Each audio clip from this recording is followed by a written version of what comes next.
Billionaire sees his ex in court, beside twin girls who have his hazel eyes. The courtroom was silent, a battleground of ink and ego where Desmond M. Lawson never lost. But as he turned to face the gallery, the air left his lungs.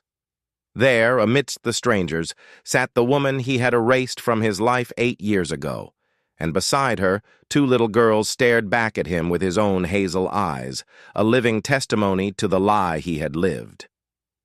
Before we go into details, click subscribe, like, and comment where you're watching from. I would be glad to know this story goes as far as Canada, all of the United States of America, Australia, Africa, and even the United Kingdom. So let me know where you're listening from. The recess announcement detonates through the courtroom like a grenade. Desmond's legal team freezes. Their $40 million case, and the one they've methodically constructed over 18 months, just fractured in real time. Mitchell's jaw tightens. His junior associate stares at the bench, unable to process how the man, who hasn't lost a case in 7 years, just voluntarily surrendered control. Desmond stands on shaking legs. Every eye in the gallery burns into him. Judge Richardson's expression hardens. This recess was supposed to be a formality, a 15-minute stretch, not a complete derailment. But Desmond can't see any of it. He can only see them moving. Anita is already herding the girls toward the exit with the precision of someone who's practiced escape routes. Her hand is clamped around Jesse's shoulder, not harsh, but immovable. Joyce clings to her opposite leg like a limpet, that shy caution he recognizes now as his, not hers. Anita! The name tears out of him raw and broken, and the entire courtroom stills. She freezes. The twins freeze. Jesse's curiosity spikes. She's never heard anyone call her mother by her first name with that kind of devastation in their voice. Her head tilts upward, processing. Joyce burrows deeper into her mother's leg. "Not here," Anita says without turning around. Her voice is titanium forged, but underneath it, he hears the tremor. "Not in front of them." "Who are they?" He opens his mouth to ask, but the answer is already seizing his throat. He knows exactly who they are. Those eyes. Those hazel eyes that have stared back at him from every mirror his entire life, the genetic inheritance he was so goddamn proud of, the mark of his bloodline, and they're looking back at him with a confusion that feels like drowning. "Come on." "Like girls," Anita whispers, and the tenderness in those 3 words murders something inside him. She touches each child, a benediction, a promise, an apology for whatever is about to unravel. "Let's get some water." Desmond watches them disappear into the marble hallway, and his entire reality collapses into 2 small faces and a pair of eyes that are undeniably, impossibly his. His mother's disapproval of Anita suddenly makes terrible sense. The evidence of infidelity, fabricated, too perfect, too convenient. His mother didn't just dislike Anita, she was terrified of her. Terrified that a woman from an unsuitable family would contaminate the Lawson bloodline. But it wasn't contamination. It was pregnancy. "Desmond, what the hell was that about?" Mitchell materializes beside him, panic barely concealed beneath attorney professionalism. "You're winning. Why would you request a recess?" Desmond's voice sounds like it's coming from underwater. "That woman in the gallery, the one with the children. What about her?" "Find out everything." His hands are shaking. He shoves them into his pockets before Mitchell can see. Name, address, occupation, employment history, school records for the girls, everything. And I need it before Judge Richardson reconvenes. "Desmond, what's this about?" "Family matter," he lies, and the words taste like ashes. "Just find out who she is." As Mitchell disappears down the hallway, already dialing contacts, Desmond leans against the cold courthouse wall and closes his eyes. But he can't unsee them. Those hazel eyes. Curious, cautious, untouched by cruelty. Yet. and somewhere in the depths of his chest, something ancient and terrible awakens, a recognition that he may have destroyed the only thing in his life that was ever supposed to matter. His phone buzzes, a text from an unknown number. His blood pressure spikes. "Desmond, if you come near them again, I will make sure you never see daylight. Not a threat, a promise. The vault door hisses open like a serpent's breath. Desmond stands alone in the climate-controlled darkness of his mother's Manhattan townhouse, surrounded by 3 decades of meticulously organized secrets. His dead mother's voice echoes in this room even now. "Control the narrative, darling, and you control the man." Victoria Lawson spent her entire life orchestrating reality to suit her whims, and in death, she's still pulling strings. The acid-free boxes are labeled in her precise, cruel script. He finds the file marked Anita, and his stomach drops before he even opens it. The photographs come first. Desmond and Anita at a hotel, except the timestamps are wrong. The dates don't align. The man she's supposedly with isn't the same man in consecutive frames. Someone used crude Photoshop techniques. The kind of amateur work that would collapse under 5 seconds of scrutiny. His mother didn't care about quality. She cared about speed, about destroying a woman before that woman could destroy her son's legacy. The attorney's letter is worse. It's a blueprint for annihilation. Should Ms. Douglas attempt to claim marital assets or make custody demands, recommend the following strategy: fabricated financial records, testimony from paid witnesses, evidence of infidelity obtained through means not legally questionable. His mother had hired people to lie, people with credentials, people a court would believe, but the DNA test is what breaks him. 8 years and 2 months old. The results are categorical. 99.9% certainty. The biological child of Desmond M. Lawson. Singular. 1 child. Before he knew about the second. And in his mother's handwriting, the final annotation. Destroyed all copies. D must never know.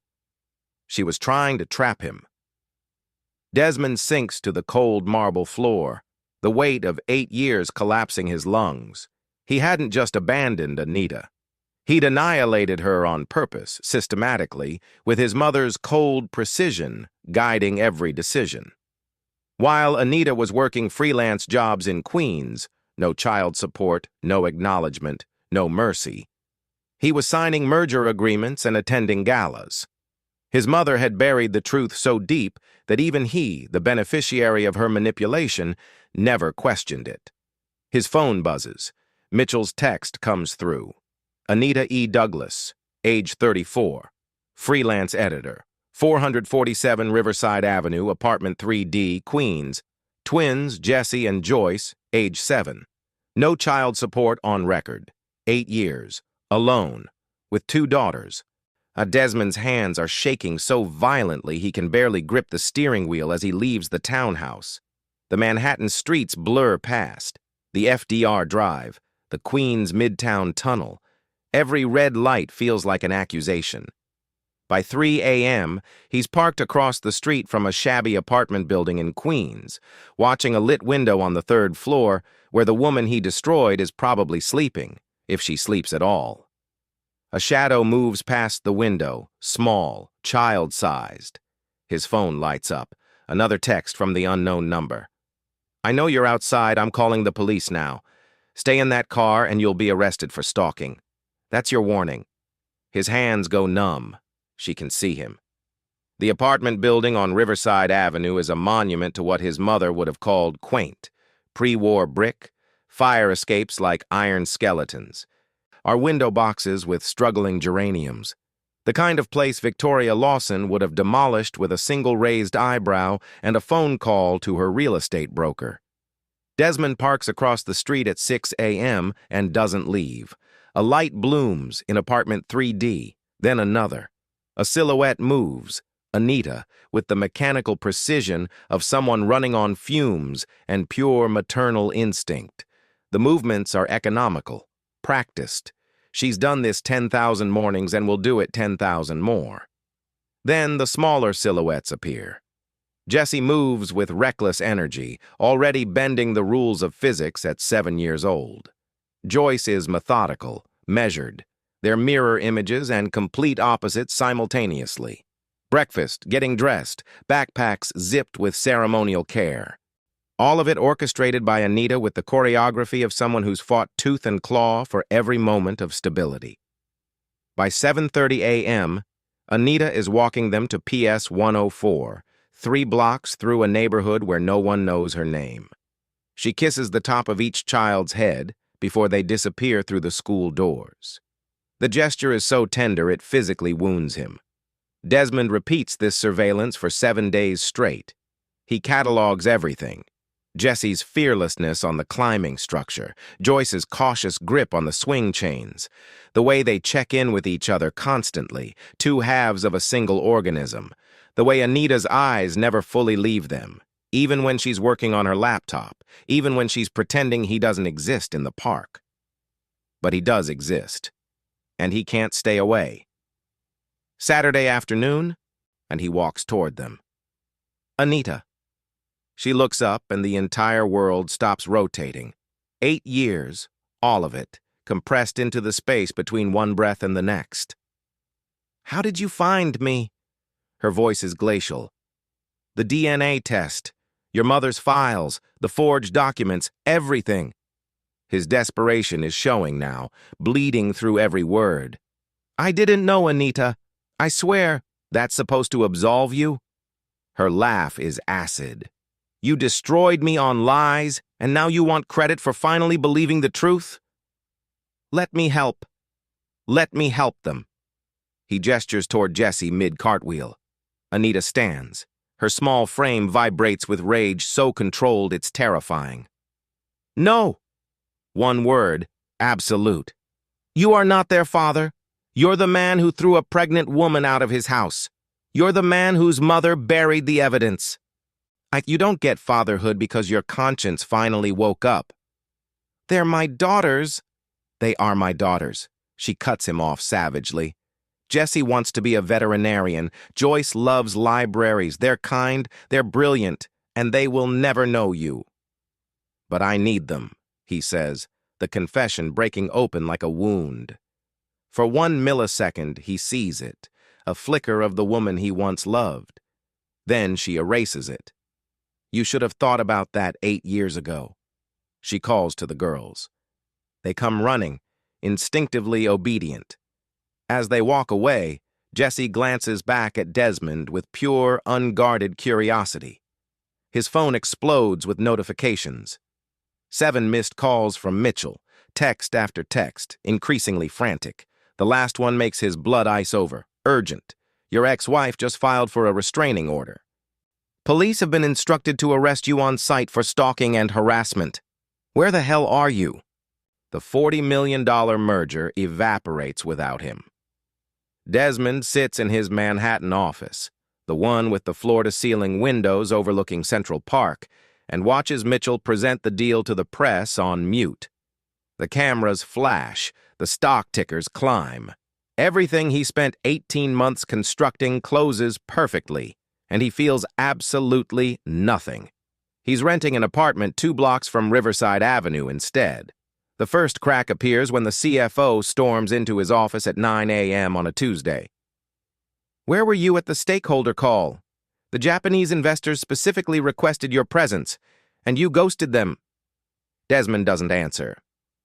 By Thursday, the board sends a formal inquiry. "Mr. Lawson, we require clarification regarding your recent absences from critical meetings." By Friday, they're demanding a response. But it's Thomas, his oldest friend, the only person who's ever seen through his armor, who finally corners him in the executive bathroom with the kind of honesty that feels like a knife. "You're having a breakdown," Thomas says flatly. No preamble, no mercy.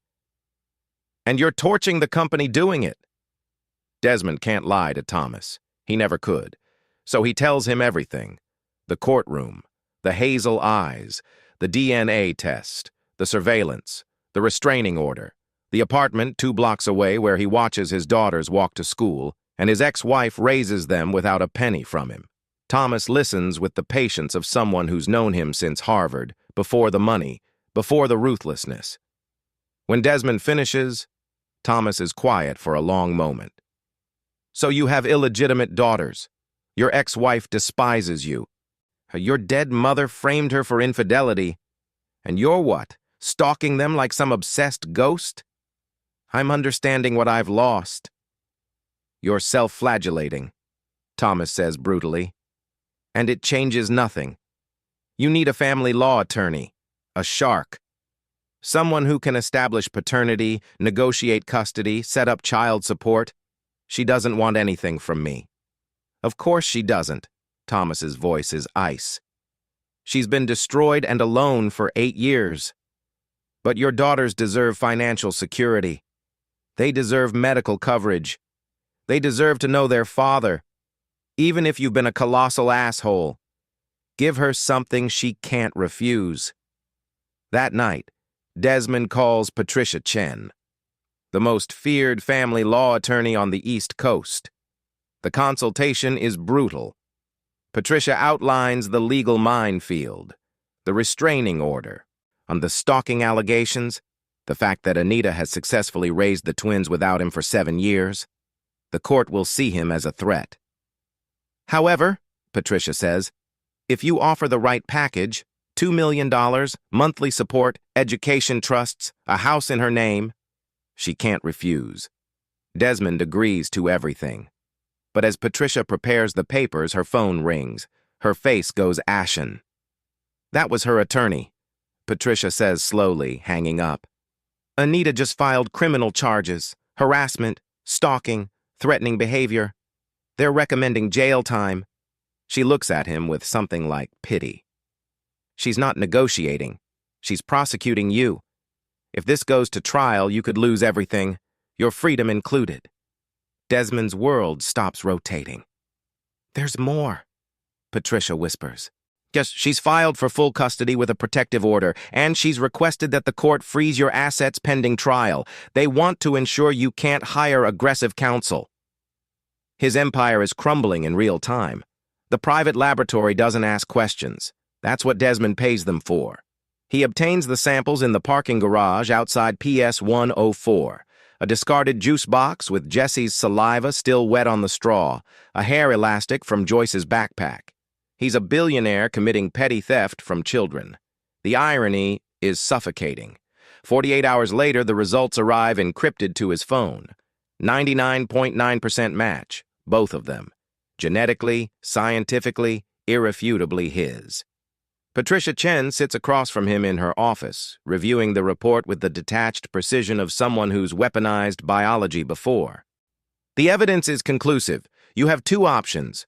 Pursue paternity recognition cooperatively, which requires Anita's consent, or use the genetic evidence to force a court order. Given her restraining order against you, cooperation seems unlikely. What about custody? Patricia doesn't sugarcoat it.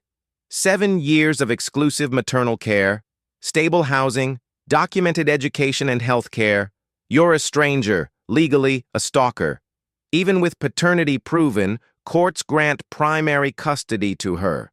You get supervised visitation, a few hours weekly. You'd have to earn unsupervised access. The word supervised hits like a physical blow. He needs permission to see his own children. But, Patricia continues, money changes calculations. Settlement offers reduce litigation. Build credibility.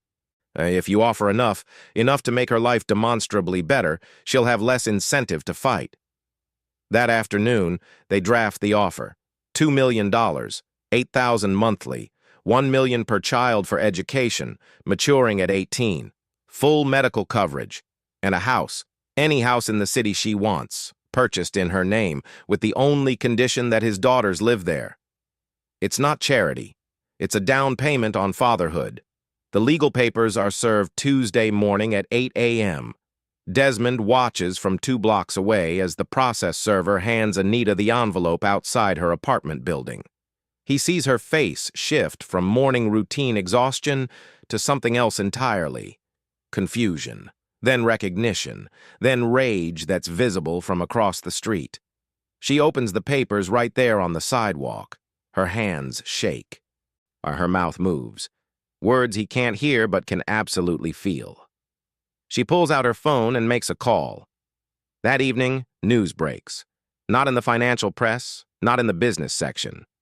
On the front page of every tabloid and gossip site, Billionaire's shocking paternity claim. Did he steal DNA samples from his own daughters? His attorney's phone rings, then rings again, then doesn't stop ringing. "We have a problem," Patricia says, her composure finally cracking.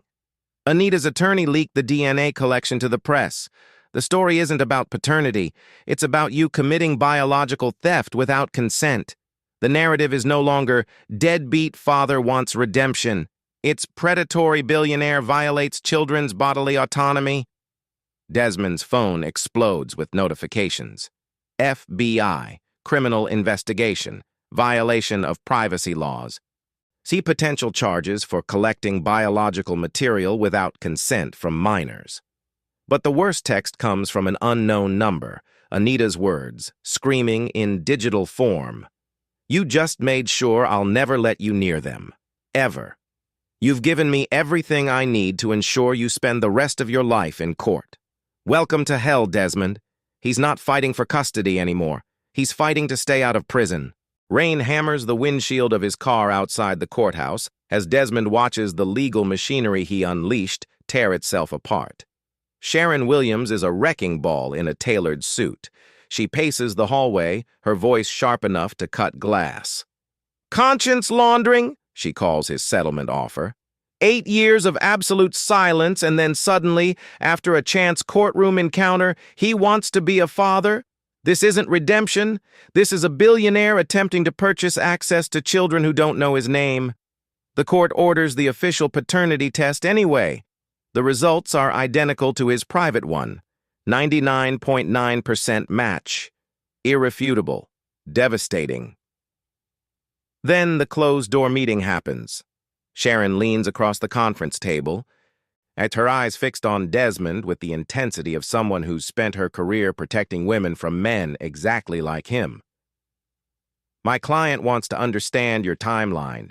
8 years, Mr. Lawson. 8 years of nothing. No child support, no contact attempts, no acknowledgement. Then, suddenly, you want paternity?"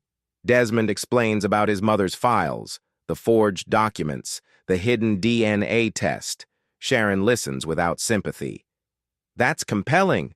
But Jessie asked her mother who you were yesterday. Do you understand? Your daughter doesn't know your face. Anita had to explain that you're biologically their father, but that you've been absent their entire lives. You've created profound confusion in children who were finally stable."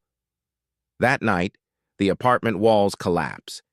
Desmond sits in darkness, and 8 years compress into a single. A suffocating moment. He's back in his mother's mahogany study, younger, harder, crueler. Anita is standing before him, pregnant, terrified, desperate. "I'm carrying your child," she whispers. He sees the evidence his mother showed him, the photographs, the receipts, all of it fabricated, all of it designed to destroy a woman he once loved. "I don't believe you," he says coldly. Get out of my house. Get out of my life." He doesn't look at her hand on her stomach, doesn't see her weeping in the hallway, doesn't hear his mother's voice. "You did the right thing, darling." The memory splinters him. He did that. He threw out a pregnant woman based on lies manufactured by a woman who's been dead for 3 years. He created 8 years of absence. He built an empire on the corpse of their family. And now he wants to waltz in and be the father figure? Sharon was right. Biology doesn't grant him redemption. His phone buzzes. A text from Anita, her first direct message to him since the courthouse. Jessie had a nightmare about a stranger who says he's her father. She's 7 years old and confused about who you are. She asked me if you were going to take her away. That's what you've done, Desmond. You've made my daughter afraid. The words detonate something inside him. Another text arrives before he can process the first. The FBI called this morning. They're expanding the investigation. They want to know if you've been near the girls since the restraining order. If you have, they're pressing felony charges for child endangerment. Their safety is no longer just my concern anymore. His hands go numb. And he's not just destroyed his relationship with his daughters. He's made them afraid of him. And now the government is involved. The Lawson Capital boardroom is a funeral for his own ambition. Margaret Rothstein doesn't bother with pleasantries. She's a CEO who's built her career on reading market conditions and human weakness, and Desmond is radiating both in equal measure. 3 weeks of distraction, a $400 million merger stalled, key accounts questioning our stability. You're not present, you're hemorrhaging focus, and frankly, you're hemorrhaging money. Desmond sits across from her, unable to defend himself. If this is about a woman, Margaret continues, her voice sharp as a scalpel, I understand the chaos, but Lawson Capital doesn't survive on sentiment. We survive on dominance, on your dominance. Either you recommit completely, phone off, emotions locked down, business first, or you step aside. The words hang like an executioner's axe. His lawyers have already briefed him on the mathematics of choice. Fight the paternity case, maintain his position, protect his $300 million stake in the company. Hire the best family law attorneys. Bury Anita in litigation. Discredit her. Win. The options are all there, all viable, all accessible to a man with his resources. He could still be the man with everything. But he'd be the same man who threw a pregnant woman into the street based on his mother's fabricated lies. I'm stepping back, he says quietly. Margaret's expression doesn't change. Excuse me? A leave of absence, indefinite. Over the next 7 days, Desmond methodically dismantles his own empire, and he sells his stake in Lawson Capital to Margaret in carefully structured installments, $300 million evaporating from his portfolio like blood from a wound. No non-compete clauses, no messy litigation, just a clean severance from the identity he built for 39 years. His lead attorney sits across from him, baffled. You're liquidating. You could fight this. You could have everything. I could, Desmond says, and the words feel like they're coming from someone else entirely. I could hire the best attorneys, I could bury her in depositions, I could win custody with enough money and enough strategy, I could have everything and still be the man who destroyed a pregnant woman because he was too arrogant to question his own mother. He pauses, and his voice cracks. I'm tired of being that man. The attorney says nothing, and there's no legal strategy for this kind of surrender. By Friday, it's done. Lawson Capital belongs to Margaret now. His corner office is being cleared. His name is being removed from the letterhead. The financial press erupts with speculation, midlife crisis, scandal, mental breakdown. None of them understand. He's finally choosing to be a human instead of a predator. That evening, Desmond sits in his empty apartment and drafts a letter to Sharon Williams. Not a legal motion, not a plea, an apology. An acknowledgement that he has no right to his daughters, that he understands the damage he's caused, that he's stepping away from the paternity case entirely. He's surrendering. His phone rings. Unknown number. His heart stops. Mr. Lawson? A woman's voice. Official. Cold. This is Detective Sarah Chen with the FBI. We need to talk about your whereabouts on March 15th between 2 p.m. and 4 p.m., specifically your presence near PS 104 Elementary School. We have witnesses placing you there, and I'm sure you're aware that violates the active restraining order. You're looking at felony charges unless you can provide a compelling explanation. His blood turns to ice. He gave up everything. And it wasn't enough to save him. Patricia's warning arrives like a grenade, with the pin already pulled. Don't do this, she says, her voice urgent in his ear as he stands backstage at the Lawson Capital offices. If you confess publicly, it becomes ammunition. Anita's attorney will use it against you. Every word becomes an admission of guilt. Every confession damages your case for custody. Desmond isn't listening anymore. I don't care about custody, he says flatly. I don't care about the case. My daughters are going to grow up in a world where people know the truth about who I am and what I've done. I'm not hiding anymore. Thomas tries next. His oldest friend, the only person who's ever seen him without armor. Desmond, you're about to detonate your entire life on live television. Think about what you're doing. I am, Desmond says. For the first time in 8 years, I'm actually thinking. Margaret Rothstein stands beside the podium, bewildered. She thinks this is about the company transition. She has no idea he's about to burn his own reputation to ash. The reporters settle. The cameras activate. The live stream begins broadcasting to millions of people who don't yet know they're about to witness a billionaire's confession. Desmond steps to the microphone. I'm announcing my resignation from Lawson Capital, effective immediately.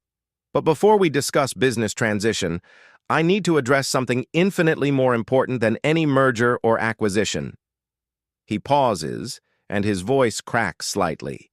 The first sign of authenticity in a room built on performance. 8 years ago, I made a decision that has haunted every moment since. I allowed a woman I loved to be destroyed because I was too arrogant and too blind to question the lies I was told. The reporters lean forward like sharks sensing blood. This woman became pregnant with my children, twins, and I rejected her without hearing her side of the story. I threw her out of my house. I told her I'd prosecute her for fraud. I was a coward. I was a fool. And I was manipulated by someone who valued control over truth. He looks directly into the camera. Directly at Anita, he hopes. The woman's name is Anita Douglas. She is remarkable. She has raised our daughters alone, without support, without acknowledgement, without the financial resources that should have been theirs. She has done this with grace and intelligence and a love that I can barely comprehend. I am here today to say publicly that I was wrong. I catastrophically, irredeemably wrong. I ask for her forgiveness, though I understand she may never grant it. And I ask for the opportunity to know my daughters and to be the father they deserve. The room detonates. Margaret's face turns crimson. The reporters erupt with questions. The PR team is in full panic, phones exploding with calls from lawyers and damage control specialists. Margaret leans toward the microphone to interrupt, but Desmond steps away. He's finished. The statement goes viral within 90 minutes. Billionaire confesses to destroying pregnant ex. Tech mogul's public apology breaks the internet. How one man's arrogance cost a woman 8 years. Anita watches it in her apartment, a freelance client having sent her the link with a sympathetic note. She watches Desmond at that podium, broadcasting their private devastation to millions, and something shifts inside her. Not forgiveness. Not yet. But recognition that he finally understands what he's done. That evening, Sharon calls. Your ex-partner just made everything infinitely more complicated, Sharon says, and Anita can hear the calculation in her voice. But he also just made it extremely difficult to argue he's a danger to the children. What do you want to do?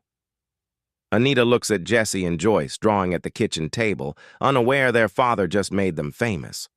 Unaware their entire world is about to shift again. Maybe, Anita says slowly, we should talk to him. Her phone buzzes before she finishes the sentence. A text from an unknown number. Detective Chen with the FBI. Ms. Douglas, we need to discuss Mr. Lawson's location on March 15th. In his public confession just contradicted his previous statement to us about that day. We may need your cooperation in a potential perjury investigation. Sharon's phone rings simultaneously. She answers, listens, and her voice drops to a whisper. Anita, we have a problem. The FBI is claiming Desmond lied to them about the school incident. They're threatening charges. The confession that was supposed to save him just became a confession that could destroy him. The playground bench holds the weight of 8 years between them. Anita sits at one end.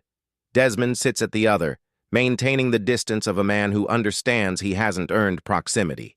Jesse and Joyce are on the monkey bars, their laughter a universe away. That press conference was strategically catastrophic, Anita says, not looking at him. Everyone knows my life now. My daughters. My circumstances. I'll never have privacy again. I'm sorry. You should be. Silence, the kind that speaks louder than words. I've opened a trust fund for them, Desmond says quietly. Full medical coverage. The house you want. Any house. And I'm not fighting for custody. Primary custody stays with you. I'm asking only for supervised visitation. A few hours weekly, somewhere neutral, until they know me. Anita finally looks at him, and her eyes are a weapon. Why? Because they deserve a father, not because I deserve them. What happens when fatherhood becomes inconvenient? When you get bored? Then you take me to court and sever my rights.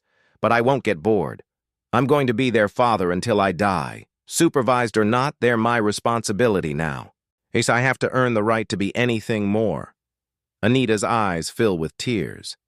Do you understand what you put me through? No, Desmond says, his voice fracturing. I don't think I ever will. But I'm going to spend the rest of my life trying to understand it. Joyce notices them first and runs over, Jesse following with curious caution. Mommy, who's that? Joyce asks, suddenly shy. Anita takes a breath that sounds like surrender. This is someone I knew a long time ago. His name is Desmond. He'd like to know you both. Jessie tilts her head. Are you going to be our friend? Desmond looks at her, his daughter with his hazel eyes, and feels his entire chest crack open. I'd like to be more than your friend. I'd like to be your father. Is that okay? Joyce looks uncertain, but Jesse asks the question that will define the next phase of his life. Do we get to decide? Yes, Desmond says. Always. Over the next month, supervised visits happen. 2 hours on Saturdays in a neutral community space. Books, drawings, favorite colors revealed, Jesse's deep purple, Joyce's sage green. He learns that Jesse is fearless and Joyce is observant, the two halves of a whole he helped create but never nurtured. One afternoon, while drawing with Joyce, she asks the question he's been dreading and hoping for simultaneously. Why weren't you there when we were born? Desmond answers with the only truth that matters. Because I made a terrible mistake. I listened to someone I shouldn't have. I didn't believe your mom. And I'm sorry. I'm going to spend the rest of my life being sorry for it. Joyce considers this with impossible wisdom. Then she reaches over and squeezes his hand. Okay, she says. That's sad. But at least you're here now. Desmond understands in that moment that redemption isn't completion. The 8 years are stolen forever. The milestones are gone. But his daughters, resilient, forgiving, achingly human, are offering him a grace he doesn't deserve. The chance to be better. His phone buzzes. A text from an unknown number. Mr. Lawson, this is Judge Richardson. The FBI has dropped the perjury charges. Ms. Douglas testified that you were indeed at the school on March 15th, and that she authorized it. However, there are new developments regarding your mother's estate and potential fraud charges. We need you in my chambers Monday morning. The legal storm isn't over. It's just beginning. Thank you for sticking around with me, my wonderful story family. If you enjoyed the story, click subscribe and let me know in the comments where you're watching from. Because tomorrow, I will be giving you another story just as interesting as this one, and you don't want to miss it.